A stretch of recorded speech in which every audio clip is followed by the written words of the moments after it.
welcome back, Facebook Live. Hello, World Wide Web. Welcome to the Hanging with Web Show live on HWWS WebTV. We are in the studio this weekend, and we are gathering content up for the YouTube channel. We decided we would do it all live, though, so you guys could see all the crazy making that goes into getting all this content together. We have brought creators from around the globe. We had some interviews earlier. We had an interview from Greece. We had all over the world, and even Texas. Yes, that is worldwide. Yes, it's Texas. It's like a whole separate place. And we've been doing that. Thank you guys for coming into the Facebook chat and participating so much. If you have questions for our guests, please drop them down below in the chat. We'll try to keep up with them as best we can. We are recording for our YouTube channel, guys, so if I am redundant or I repeat myself, that's why. If I need to make places for editing, and when we're doing this all live, obviously it's unedited, uninterrupted, and unfiltered, as many of you have heard earlier, as Sage and Dina and myself in the studio yell and holler and fuss and with each other, trying to make things work. Everything looks like it's working again, guys, so welcome back to the Hanging with Web Show's virtual media day here on Facebook Live. Thank you guys for coming in again. Sage is hitting all the shares and doing all the sharing, clicking all the buttons and things like that to try to get us out and about again. We are going to be joined very shortly by author, actor, creator, like Mensa Grand Poobah, because I know this is one of, and I will tell you, not only is he one of the smartest people I know, but he is also, by large, the best fictional prognosticator that has ever existed, because he knew things. He knew things 4 years ago that he shouldn't have known. So either he is an amazing prognosticator or he's had J.J. Abrams' phone bugged. One or the other. We're going to ask him. We're going to find out.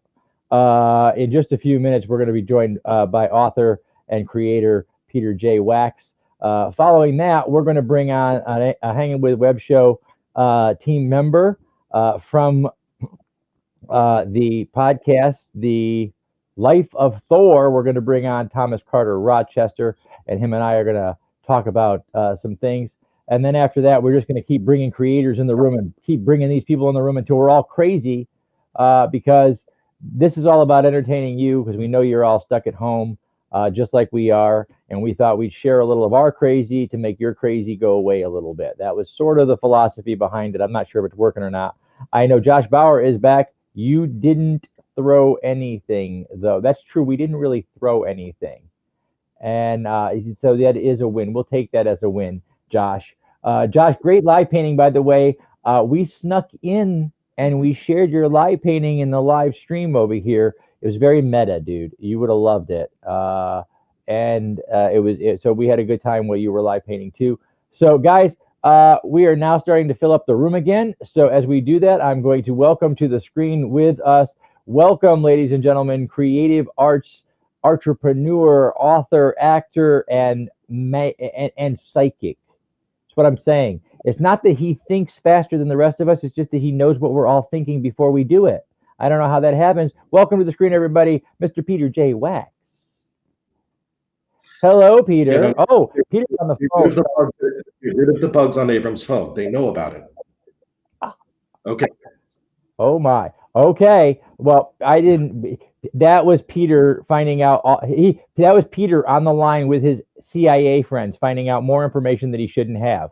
That's right. So, all right. Welcome to the screen, ladies and gentlemen. Author, artist, and creator Peter J Wacks. Peter, man, how are you? I'm doing great. How are you guys holding up? We're holding up, man. We're holding up. You know, fortunately, we work here in the studio every day, so it's not like things have changed too much for us, other than we can't get to our conventions and our conferences to get content. So it inspires us to be more creative, and we had to come up with a way to do this online. So, but it's good to see you, man. It's been a while. It has. It's Peter, I've been avoiding being out at shows or interviews or really, talking with anyone in the world. Yeah, so. I believe it. Yeah. Let's see. Peter and I talk about once a year, no matter what, but it's literally been 4 years since we've had you on the show in the chair. Yes. Yes, it has. So first of all, after 4 years, we can finally say officially, congratulations. Well played, sir. The entire world is now in on the secret.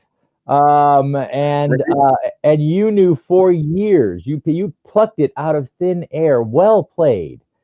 So that's what happens when you get the guy who wrote the second paradigm involved in prognosticating fiction. You can't fool him. He gets it there. So Peter, man, what have you been working on? What have you been doing? So let me get there in a second. Just in case you're all wondering, like, what the in-joke is, I called who Rey was going to be in Star Wars ahead of time. So I'm not going to... Guys, not just ahead of time, 4 years ahead of time. They had just released The Force Awakens, like weeks ago. A week before, when Peter and I talked on camera for the first time, and I was asking that of all my guests, and we had just met, and we were doing Peter's interview, and we got to kind of the fun part, and I said, okay, Peter, what do you think? We're asking everybody, who is this Rey? And we did this just about an hour before you went in a panel and told everybody else what you thought. Yes. And he said it's Rey Palpatine, and he explained why he thought that, and I sat there gobsmacked saying, that's a great call. It's an amazing choice. No way the movie's going to do it, but it's a great call. It's a very creative call. And Peter said, yep, that's what I think. And 4 years later, 2 movies later, so we had to wait 2 movies later. And I will even say it was even, let me ask you, were you surprised to find out that Palpatine was alive? No, not at all. I was not. Wow. Nope. I see. That one I wouldn't have called. The thing is that, I almost wasn't right. Let's be honest. Hollywood movie making, it's fickle. After the second movie, it could have gone a different direction if JJ hadn't been brought back in. It's that he was brought back in to finish what he wanted to build in the first movie, in The Force Awakens, that actually made me right. But it could have gone another way. I got a little lucky on that call. Yeah. So I was going to say, because originally this was going to be 3 stories told by 3 different directors. And then, and of course, everybody was very surprised with the direction that Rian Johnson took. It was really funny because the fan base was really interesting to watch. We all kind of went crazy and complained about how close JJ went to George, and that it was more of a mirror, than anything else. And then Ryan said, okay, well, I'm going to go way over here. And then they really went crazy. Yes, they did. So how about you? What did you think all the way around, man? You've been a fan and a creative artist in your own right, but you've been a fan for many, many, many, many years. What did you think of the changing styles and directions or whatever as an artist yourself? What did you think? I think that it gave it there were a lot of little choices that didn't have to be made inside of the constructs overall. I liked the meta story. I don't know, it tripped me up a little bit. I've been trying to just disassociate them and say, I'm just going to judge each movie on its own without the others as a construct. And I find that I'm enjoying it much more that way. Yeah, I did too. I mean, as kind of as a storyteller, I looked at it and I love that Ryan took a property that, has such a storied history, has such a long history, has been played with and tinkered with by so many creative artists, and found a way to make it his own and tell his own story within the confines of a universe that was bound to be controversial. You couldn't help but, because you were going to make it, you were going to make it your own story. And there's so much extended universe and legends. And I mean, everybody who's ever took pen to paper has done something with this property. So making it your own meant taking it from someone. It's true, and it's kind of funny because we talk about like economics and companies that are too big to fail. We almost have the opposite with Star Wars. It's got such a massive fan base globally that it's almost too big to succeed. Every creator that's going to step into it is going to piss someone off. So you might as well just tell the best story you can within it. That's part of why I think that every story that's told in it should just be judged by itself. Absolutely, absolutely. So speaking of storytelling, man, what are you into these days? What kind of work are you doing? So I, on the creative side, I have my first nationwide U.S. hardcover release coming this summer. It was supposed to be June 2nd. I don't know what what our current stasis is going to do to that release date, but it's a Simon and Schuster distributed Bane book called Collar of Lightning, and it's basically the really quick way to say it is it's Ben Franklin in a Harry Potter construct. He can throw lightning bolts, and it's crazy. Magical colonies. Okay, okay, guys, if you guys aren't intrigued already, you should be, because anybody who can put all of those things in the same sentence has already boggled your mind, and he hasn't, you haven't read a paragraph yet. So, wow. Okay, so why, Peter? I always ask you this. I asked you this with Second Paradigm. You're a writer that loves to challenge himself and to challenge his readers. What this story? Where did this come from? Why? What were you thinking? Where did it come from? Oh, wow. So first off, it's part of the universe that it started years ago with Eric Flint and I coming up with kind of a joint world construct together. And then we invited Kevin Anderson in, and Sarah Hoyt's in the world now, Eitan Collin, Walter Hunt. Each of these people are great writers themselves, and working in a cooperative world is a lot of fun. But it's called the Arcane America series, and the idea is that there's this. Eric and I worked this out together. That there's this sundering, this thing happens that splits off the colonies, and you've got kind of a magical shell around it. It's not connected to the rest of the world, and high magic comes back. And what are the stories that can be told in that construct? And I got lucky enough to kind of draw the straw with Eitan of. Let's build that trigger event. Let's tell the very first story, the one that happens before the sundering, that turns into the sundering, that turns into that magical world. And so me and Eitan started arguing about what was historically accurate and what wasn't. And as I dove deeper and deeper into Benjamin Franklin, I mean, like 2+ years of research, I found all these insane things. And I went to the level of research that I go down the rabbit hole way worse than anyone else I've ever met. An example of this is there was a house that I found that its second floor balcony, it was built in Philadelphia. It had a second floor balcony with a cutout underneath it, so you could actually walk under it. And it was uniquely built for its time in the 1750s. So I started researching and I discovered that the balustrades that hold it up were actually ornaments from a frigate.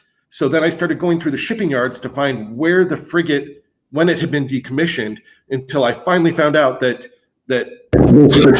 pieces that were on that house were decommissioned from a frigate named the HMS Adventure, when it was retooled to be a 30 gun to a 50 gun. Like, seriously, who goes to that kind of insanity to find that? You researched one thing, it just spun. I could watch it just spin from one piece of trivia to another as you found the research, for the thing. Let me ask you, because that is your nature. You do dive into the rabbit hole and really start going. How do you, as a creator, I know we have a lot of researchers out there in our creative arts community, a lot of people who find themselves falling through that rabbit hole from item to item to item. Where do you know when the bottom is? How do you decide, okay, it's time to stop, stop falling and start climbing, and start, using it? How do you define that moment? Oh, I throw it all in as I go. Mm-hmm. And then as I'm beginning to look back, and I just keep writing and I keep trying to, and I challenge every single detail I put into a story. Every single sentence, I challenge it. And I say, is this right or am I making this up? Oh, was there porridge available on those ships or would it have been oatmeal? Or like, no matter how stupid the detail is, I challenge it. And then once I get to the end of that set of challenges, and I've challenged every sentence of a story, then I go back and I say, okay, now what's actually interesting? What can I get rid of and still have the story be just as good without it? And I get rid of it, even though I went down the rabbit hole and went and found it. And once you come out of that process of having challenged every fact and then having gotten rid of everything so that the story is just as amazing, but now tight. What was, let me ask you, what was this particular, well, let's stick with this particular story because there's probably thousands of moments in your career that this has happened. But while you're writing this particular story, what was the most interesting thing that you found down the rabbit hole that in the end it wasn't going to feed the story? You had to cut it, but it almost broke your heart because it was just, to you, it was one of the most interesting things you found. Do you have an item like that? Do you have a tidbit like that? Absolutely. There were a series of conversations between the Quakers in the Pennsylvania Assembly in the 1740s and 50s. And I even have hunted down one of like 30 remaining sets of these documents in the world. And I've got them sitting on my desk at home. A series of conversations about no taxation without representation, because they did not want to support a war effort going into the 7 Years' War. Instead, they wanted to use their tax money to purchase treaties with people and to leverage treaties instead of a war effort. And that was part of what led to Benjamin Franklin fighting against the proprietors of Pennsylvania, led to him standing up against England and the crown, was that they were being taxed, but their interests weren't being represented. And, part of that was also that they couldn't, anyway, taking that, I got rid of all those conversations. And it was there's a government walkout in 1754, oh, wow. All sorts of insane stuff. And I had that. There's 1 million words that have been written on this particular book between me and Eitan, going back and forth. And we ended up with a really nice, tight 90,000 word novel. Wow, that's fantastic. Guys, we've been hanging out talking with a good friend and creator, Peter J Wacks. We have a schedule that we promised you guys that we're keeping, so we do have to let Peter go, but we're so happy to have Peter online with us today, if for no other reason that we can congratulate him on his wonderful prognosticating skills and on the new book. We can't wait. This is June we're looking at, right? It's supposed to be June. Yes. Color of Lightning. It's actually available for pre-order on Amazon right now. Awesome. Sage is going to drop links down there in the chat so you guys can see all of that and find Peter's books. My favorite of Peter's books, The Second Paradigm, is also there. I enjoy it. I'm on my third run through, and I'm trying it in a different order just to see what happens, because Peter was able to put a book together that you can read in different orders, and it works. I'm on my third try to see if I can trip it up. So far, no luck. This thing is still good no matter where I come from. So Peter, thank you so much. And thank you for being a great friend of the Hanging With Web show. And we will see you again very, very soon. After interviews, we usually have these great conversations offline, and I can't do that today because I'm live and I'm doing my thing. I don't know what I'm going to do. So Peter, thank you. We will talk to you again later, man. We miss you, brother. All right. Be safe out there, man. Be safe. You too.